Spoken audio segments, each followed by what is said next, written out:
Commercial leases in France are highly regulated and to a considerable degree standardized by the French statute law, mainly within the decree dated 1953, embodied in the commercial code under many articles such as 145 article and following of the commercial code. Some of the following points are quite different from the other laws and common law system. A standard 9 years term for French commercial lease is fixed by statute, but the lease has breakpoints every 3 years, allowing the tenant, and only him, to bring the lease to an end, provided a 6 months prior very formal notice. There is a statutory right of renewal for the tenant. From the landlord's perspective, in order to avoid an automatic renewal of the existing conditions, he must give notice, at least 6 months before the end of a 9 years term.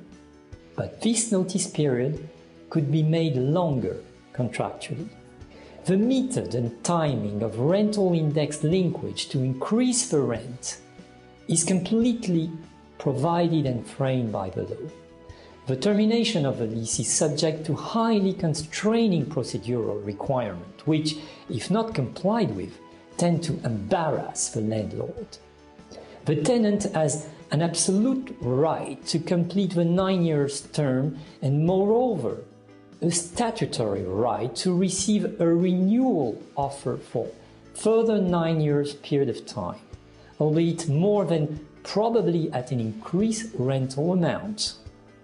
However, he also has the possibility of bringing his tenancy to an end at the end of each 3-year period of his lease. Short-term leases also exist. The most likely short-term lease to be encountered is for 23 months duration, but very great care must be taken care of to avoid its automatic transformation into a standard 9 years lease, for example, by the tenant remaining in the premises for a period over 23 months.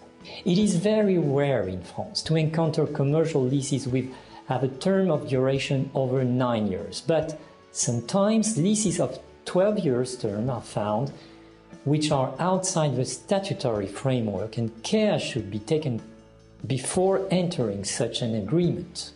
Compensation, called indemnité d'éviction, is set by a judicial expert appointed by the district civil court, and often based on the turnover of a business, is nevertheless payable to the tenant by the landlord at the end of the term of a lease.